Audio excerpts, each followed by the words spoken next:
umeze mute rero?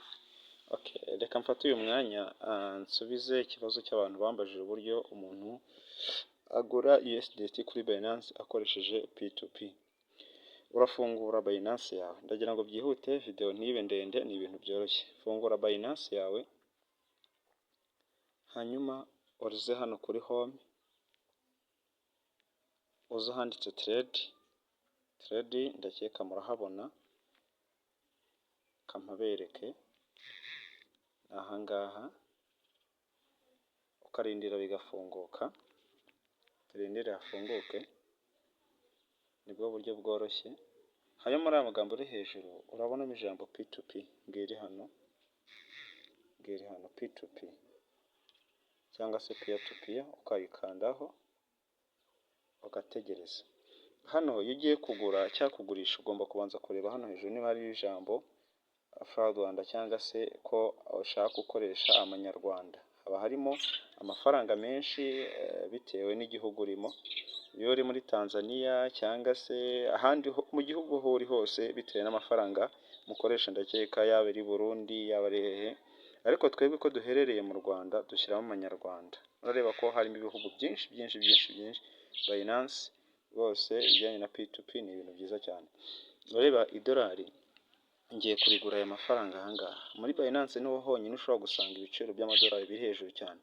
Ureba ko uyu nguyu ari kugurisha ku 1431, ariko akagurisha ahereye ku 2000. Uyu nguyu nawe ari kugurisha 1377 ariko agagurisha ahereye ku 5. Ureba ko ari kugurisha menshi. Uyu nguyu ari kugurisha ku 1432 ariko agahera ku 20. Ariko reka duhere kuri uyu wa mbere kugurisha igiciro gike. Iyo ushaka kureba rino jambo buy hano, urareba ahangaha ko hari buy, ariko ibi ngibi bikora iyo account yawe yiri verified ndetse na number warakoresheje create number, ndaza kubibereka ndi gusoza video. Hanyuma iyo ugiye kumugura rero katugura uyu nguyu wa mbere ahere ku 2000, ubwo ngiye kugura 2000 ndebe amadolari bumwe. Okay, ku mafaranga nuvuga ngo ngiye gukoresha amanyarwanda, ndaza kumwohereza amanyarwanda nk'amadolari, nta gihe kinini biri butange. Nkanze buy, ndategereje ko ngiye kugura, ndakoresha mobile money, reka nandikemo amafaranga nshaka. Iyo ushaka gukoresha amadolari ahangaha urareba ko ahera ku idolari n'ibice 39 kugeza ku madolari 12. Reka nandikamo ko nshaka kugura amadolari ahwanye n'ibihumbi 2000. Urareba ko ibihumbi 2000 by'amanyarwanda ari bo idolari n'ibice 30 na bingahe 31. Mpite ntanga order mvuge ko mbyemeye, arahita abona message, ngewe ndahita ngera ahangaha. Nuvuga ngo ngiye kumwohereza amanyarwanda kubera ko ndi gukoresha telefone ebyiri, ariko nawe birashoboka ko uri gukoresha telefone imwe bigakunda. Urareba ko ari online, nahoze mbibona ko ari online. Okay, icyo ubanza kureba nawe ugiye gutanga order ubanza kureba ko ari online. Ndamwishyura nkoresheje mobile money, nabiberetse. Ndaza nkande ahangaha, wabyumvise, ndahakanze. Amazina ye ngaya, Sad Sibomana, ni God Sibomana niko yitwa, nimero ni iyo ngiyo. Okay, ndahita nza kuri mobile money yanjye. Ushobora gukoresha telefone nyine yindi cyangwa se ugakansolinga order ukagaruka ugakoresha handi kuri telefone ku buryo ibintu ushobora kubikuramo ukongera ukabigarura. Ureba ushobora ukagaruka ahangaha. Okay, kandi ukoresha ni telefone ngiye kumwishyuraho, kenandike mwohereza amafaranga kuri mobile money. Nimero ni 0788 64 ngiye kumwohereza 2000 amperera dolari n'ibice 30 na bingahe. God Sibomana niko handitse, nabibonye. Hanyuma nandikemo ko ngiye kumwohereza 2000. Urategereza, ntago ukora ntago ukora ahangaha utaramara kohereza. Noneho ndakanda mwoherereze. Okay, maze kumwoherereza namwohereje 2000, arankata 100, ubwo nabimwohereje 2000. Iyo umaze kumwohereza rero hita ukanda ahangaha. Nuvuga ngo iyo ushaka gukopiya nimero ye urayikopiya gutya, ukanda ahangaha handitse copy, urahabona ahangaha. hanyuma nyine ukaza muri telefone ugakanda aha ngaha, ukaza muri telefone, ukaza kanze mbereke, ukaza aha ngaha muri telefone ukandika ukohereza akanyenyeri ijana na mirongo inani na kabiri akanyenyeri rimwe, ugakanda ukomejeho urutoki ugakopiya ya nimero ye, sori gatoya kuba kwajeho ibintu byinshi, nimero ye mwayibonye, hajeho imibare myinshi nshobora kuba nakopiye nabi, ariko ni ibyo ngibyo, nimero ye uba wayibonye ko ari 82, ukabyandikamo, hanyuma iyo umaze kohereza uhita ukanda ko wamaze gukora transfer, urategereza ugakanda hano hasi, birumvikana. Uhita hano iyo uhageze rero ugiye gufata screenshot ya message ko umaze kwishyura, hanyuma uyohereze.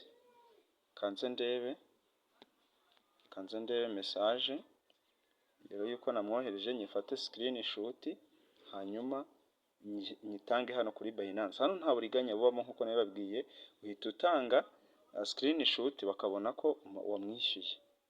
Okay, kanze nyirebe, mfate screenshot, ndi gukoresha indi telefone, ubu birasaba nyine message ko ni forwardinga nkayizana kugira nyerekane ko namaze kumwishyura. Ubwo nawe icyo ukora iyo umaze kumwohereza ugakanda hariya ukaza aha, uhita ujya muri message ukareba muri message, hanyuma ukarebamo ukaza ukarebamo ya message wamaze kwishyuriraho. Okay, ibyo ni ibintu byumvikana cyane.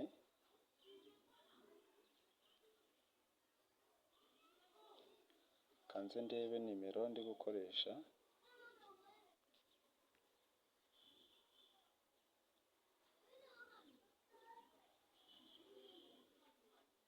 kubera nakoresha indi telefone muri hangana nyine ndimo ndatinda, shaka kwiyohereza message, hanyuma nkaza nkayifata screenshot nkayerekana hariya kuri Binance ko namaze kwishyura. Okay, message nishyiriyeho niyi, ndafata screenshot ko maze kumwishyura 2,000. Screenshot imaze kuyifata, kanyifungure,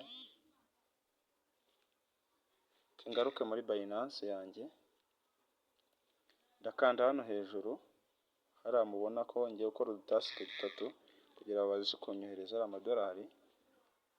Okay, ndaza hano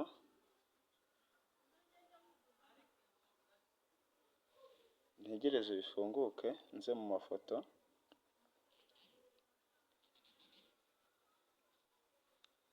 nze hari album, dore ya screenshot nafashe ngiyi, yerekana ko namaze kumwishyura. Iyo ni step ya mbere, hanyuma nkande hano transfer, ntegereze ubu agiye kunyishyura aha ngaha. Okay, ibi bintu urabikurikiranye, mwabibonye ko iyo umaze kwanda ko wamaze kwishyura bahita bakubwira ko ugomba gutanga screenshot igaragaza ko wamaze kwishyura. Kantegereze ampe ariya amadolari, idolari ryanjye n'ibice 36. Mwabonye ko nkoresha 2,000. Okay, aha ngaha ushobora kuza kuri chat mukaganira, ukamubwira uti ese wabonye ko nakwishyuye, wabonye ko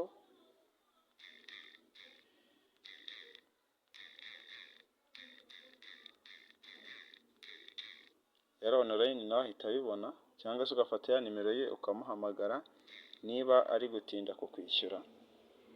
Ndategereza, icyo uri butegereze, ndategereza igihe kingana gutya, ndakeka iminota bampaye ngiyo, kanyitegereze ko mpagaritse video gatoya, dutegereze ko irangira ubundi. Okay, ikindi nshaka kuvuga ku bijyanye na P2P, abantu wenda bageshaka guca ama Usdt, nabereka isoko kuri OKX ko amadolari yaha agura makeya, hanyuma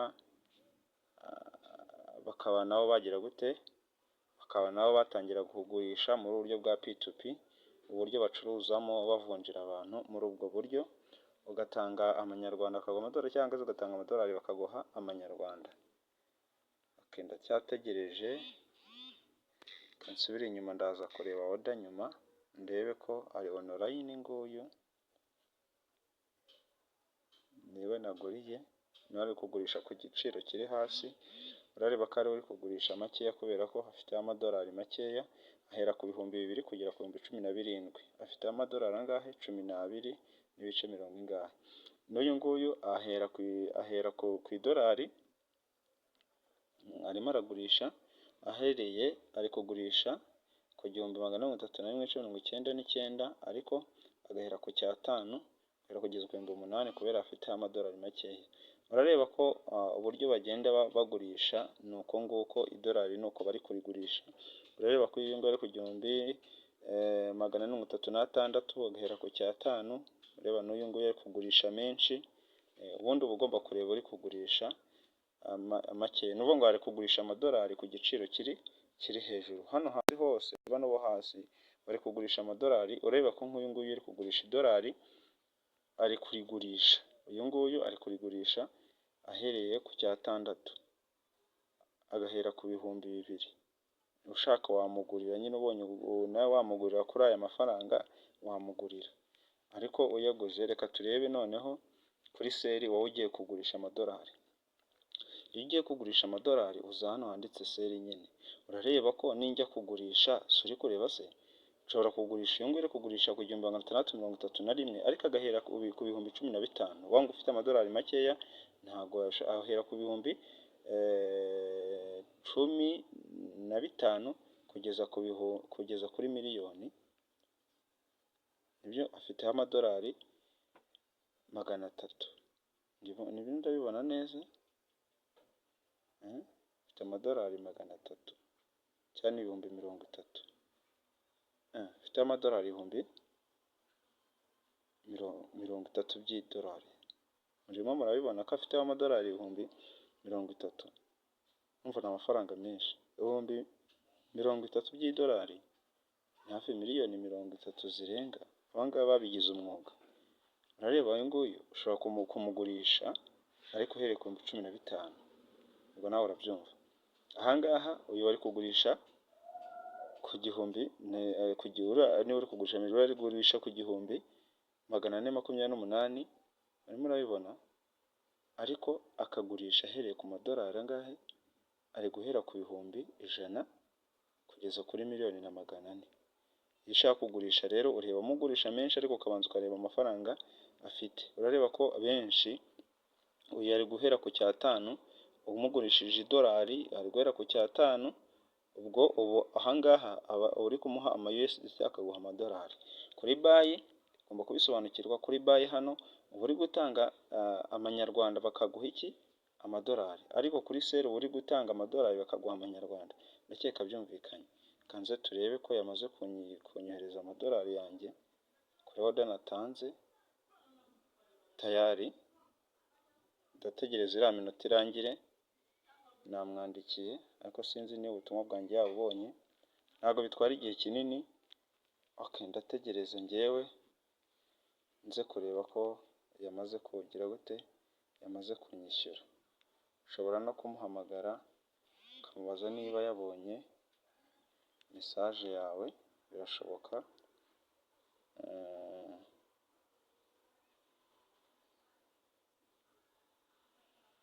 Hano ari kunsaba ko mwohereza nyine. Hano urareba ko ari gutanga, yashyizeho mesaje ko niba umaze kumwishyura ugomba kumuha screenshot ahangaha.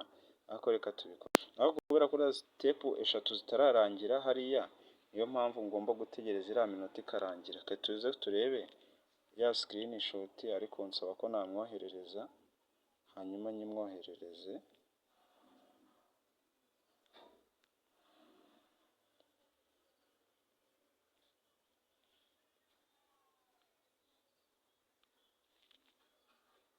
Kanjye muri subire hano muri screenshot nafashe.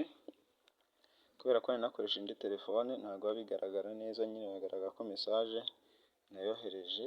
Kanyikate kugira ngo bigaragare ko ari njye wamwishyuye.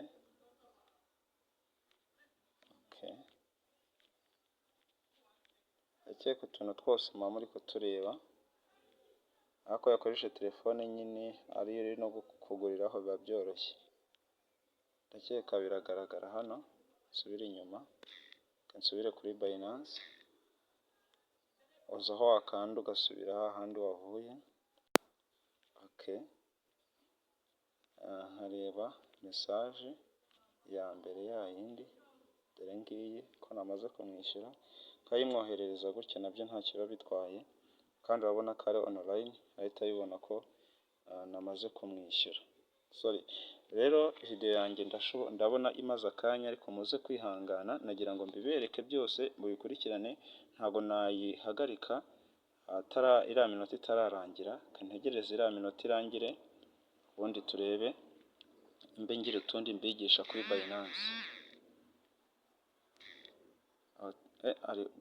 Gato.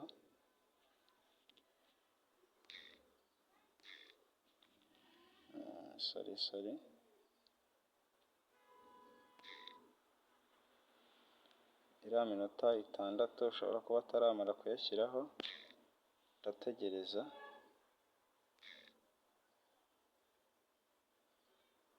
Kanigarukire kuri konti yanjye ngira ikintu mberekaho gatoya ku bantu yamaze kunyishyura kare. Murabibona ko amafaranga ya dolari n'ibice 39 byangezeho. Natinze kuza kureba, ariko ntabwo bimara agahe kanini, nubwo wenda hari utundi nari ndimo, niyo mpamvu ubona byatinze. Ureba ko idolari yamaze kurimpa n'ibyo bice. Uzi ko wenda mwabonye mfungura nimfiteho amadolari angahe, yuko ngizeho amadolari 3. Kanjye kuri future mbereke ikintu nshaka kubereka. Bitcoin murareba ahangaha, iyi ni konti nshyashya nayikoreyeho. Ndakeka mureba ko idolari 1.90 ndi kunguka 0.70 aho igeze.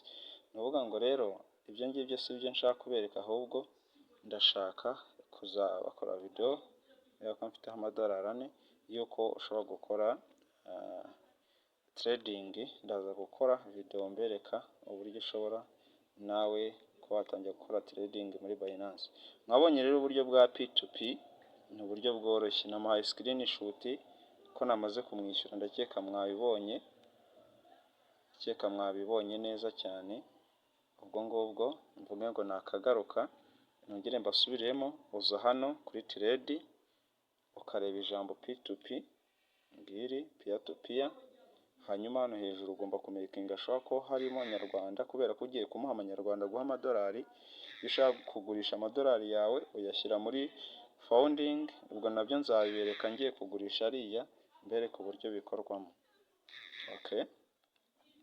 Ndakeka mwabibonye, aba ngaba baba bari kugurisha ku giciro kiri hejuru idolari, ariko wenda tuzajya no muri OKX mbereke ko muri OKX idolari ryaho mu by'ukuri bari kugura amafaranga make cyane.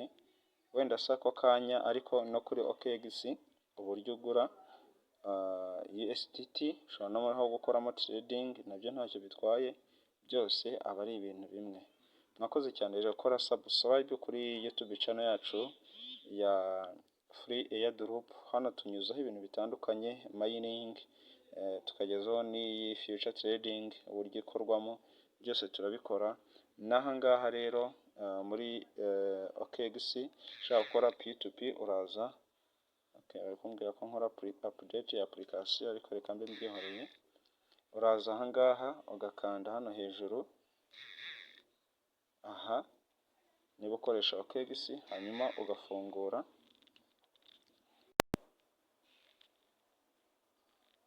Hanyuma wagezemo aha kandi urebe, ariko na hano iyo ugiye kuri home urebera trading P2P izaho hano, ushobora no kuyikandaho gutya, nabyo nta kibazo. Reka rero video wanjye nyisoreze ahangaha cyangwa se nyihinira aha, ubwo tuzasubira nakagaruka. Uje kuri P2P n'ahangaha urayisanga peer to peer, ukaba nawe watangira hano P2P trading urahabona, hanyuma akarindira katurindire turebe nabo mbibereke no kuri OKX, kubera ko OKX nda Binance niho ushobora gusangaho abanyarwanda, ariko izindi ushobora gusanga nta banyarwanda wenda bazikoresha bagurisha.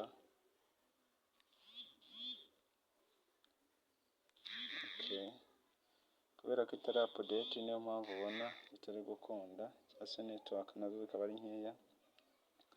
Murareba ko message, reka ndebe hano, wenda hari ubushize order yabaye completed, nari ndi kugurisha amadolari nari mfite. Murareba ko yansabaga ahangaha ko na completed, please confirm iyi order nari natanze, reka byaratunganye. Nibyo iyo uje hano kuri P2P nyine urareba ko hano bari ku madolari yaho kuyagura ari kugura make, ni make bitandukanye no muri Binance birashoboka. Urareba ko hano bagenda bayagurisha make. Reba nk'uyu nguyu ari kugurisha dolari yihagazeho hano, buri nk'uyu wahaze ari kugurisha 1830 nangahe, ariko agahera ku madolari, agahera ku bihumbi 100. Urumva ko ari kugurisha menshi. N'uyu ari kugurisha 1450 nangahe, ahereye ku madolari ku 1300, niko wamugurira. Uyu ariko nawe aragurisha ku ibyo biciro, ni uko nguko, ntabwo aba ari benshi cyane, ariko bayikoresha nko 1447 niko idolari ariko kurigura, ariko agahera ku bihumbi 10. Urareba ko uyu nguyu ari kugurisha ariko agahera ku 1300. Ukanda buy ushaka kumugurira nk'ibisanzwe. Ari kugurisha menshi ariko agahera ku giciro kiri hasi, 1300 niho ahera.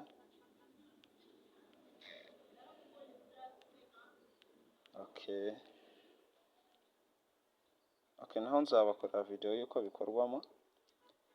Urareba ko igeze ahangaha, ushyiramo, arahera ku 1300, ushobora gushyiramo 2000. Ureba ko ari bumpe idolari 1.38. Nta bitandukanye no muri Binance nk'uko mwayibonye. Mwakoze cyane rero, mukomeze kudukurikira kandi no kudutera inkunga. Twandikire kuri 0788878212. Iyo ni muzajya muyisanga muri comment. Hanyuma ushaka kumenya future trading, ushaka ko tumwigisha analysis, batwandikira tukagufasha. Murakoze cyane. Bye bye.